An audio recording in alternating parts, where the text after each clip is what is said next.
Hi, everybody. It's Justin McElroy, editor-at-large for Polygon.com, joined once again by my brother Griffin. Hey. He also works at Polygon.com. I don't just bring my brother everywhere I go. We're here talking about Halo 5. We're joined by Kevin Franklin. He's the multiplayer design director, and Chris Lee. He's the director of production on Halo 5 Guardians. Welcome, gentlemen, to the show. Thank you. Yeah, thanks for having us. So Halo 5 breaks with tradition in a lot of ways, which I think we saw during the multiplayer beta. What were some of the core concepts, the core facets of Halo that you felt like you had to nail and couldn't futz with too much? Oh, that's a good question. Yeah, great question. Definitely the core combat. I mean, when we look at two players running at each other in either the arena experience, the Warzone experience, or even some ways in the campaign experience when a player runs in an elite, we wanted to make sure that that was feeling great on every level. And the new Spartan abilities are just one way we can complement and boost that and sort of add to the Halo franchise.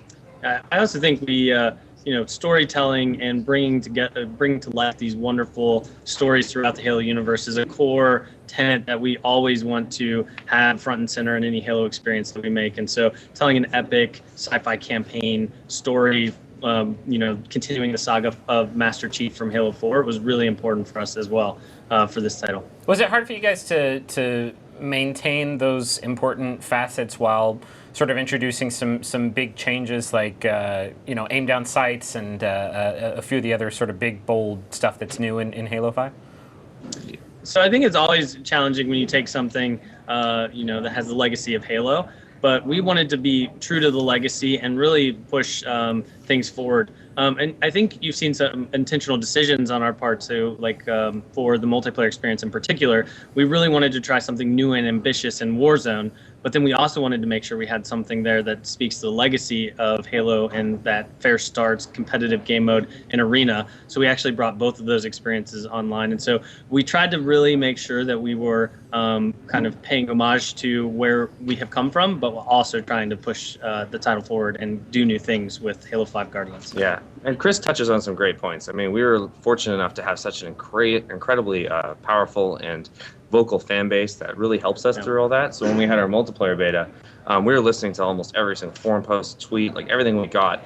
On top of our pro team, which is in-house helping us refine that experience, there's so much Halo history, and we kind of look at it as like, how many hours and how many days or how many years have you been playing Halo, and what is your opinion on what we're building right now? And that really helps us through development. What were some of the big things that you took away from that beta that you brought into development on the full game?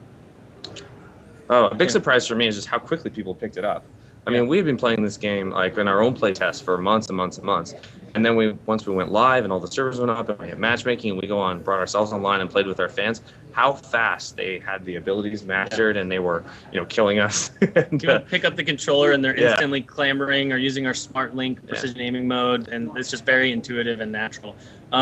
We also took some key learnings about balance. One of the things we really wanted out of the beta was kind of testing out our new Spartan abilities with our community and see what their reactions were. And so we've done a lot of tuning and tweaking to make the best experience possible for launch this year. Some examples are for Sprint. Sprint we kind of felt was a little too powerful after we put it out in the beta. So we brought down the top end speed of Sprint, and then we also brought up the base movement speed of the Spartan to kind of close that gap, to kind of still give a good tactical choice when a player wants to sprint or not on the battlefield, but kind of help maintain that core Halo feel that our fans know and love. Another balance tweak that we really focused in on was the power of automatic weapons in our Smart Link aiming mode. We felt that was a little too powerful and was a little out of balance with hipfire, so we actually brought down the damage that is done and kind of some of the accuracy components in that Smart Link aiming mode, so that we could respect the role of hipfire in the Halo kind of core gameplay. So we've really been tuning and tweaking a lot. Josh Holmes gave a great post that lists a bunch of the things that we've done that you guys can find online. But we've really taken that feedback to heart. Cool. Yeah, we even went as far as changing the maps too. We iterated on some of the maps and took some direct feedback from the community there too. And something we've never really got to do in a multiplayer game before. Usually, you launch a map and it gets played thousands of hours, and you're like, oh, we can make very minor changes post-launch. But for this time, for the first time in development, we could really make some major changes.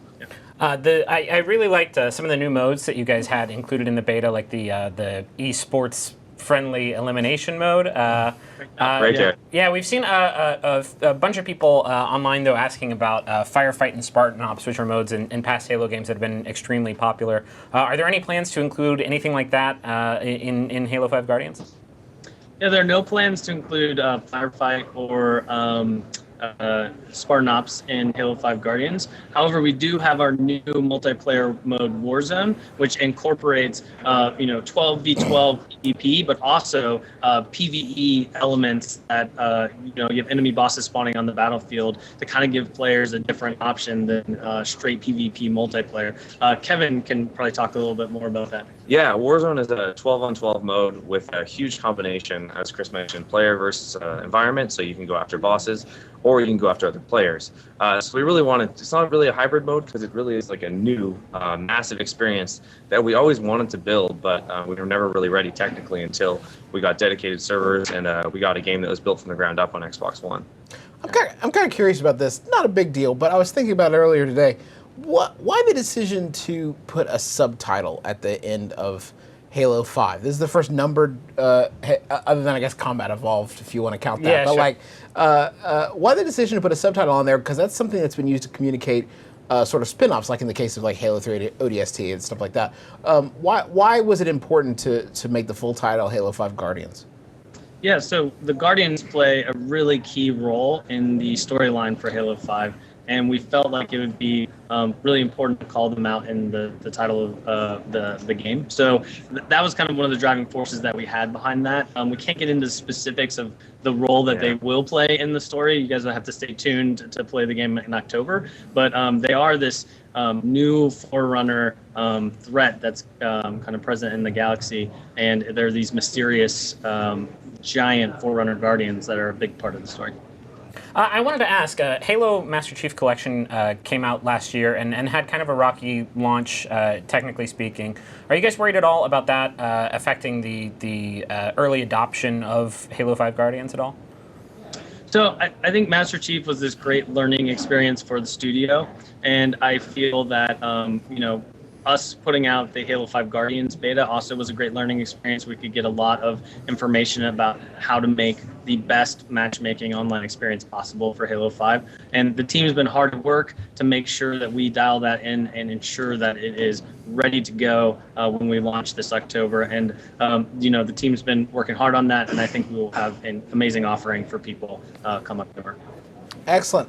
Well, listen, Kevin Franklin and Chris Lee, thank you so much for joining us, and thank you to you at home for or driving. I hope you're not driving, but wherever you're at, thank you for watching our coverage. We're going to have a lot more video from E3, so stay right here at Polygon.com. For Griffin McElroy, I'm Justin McElroy, and thanks for joining us.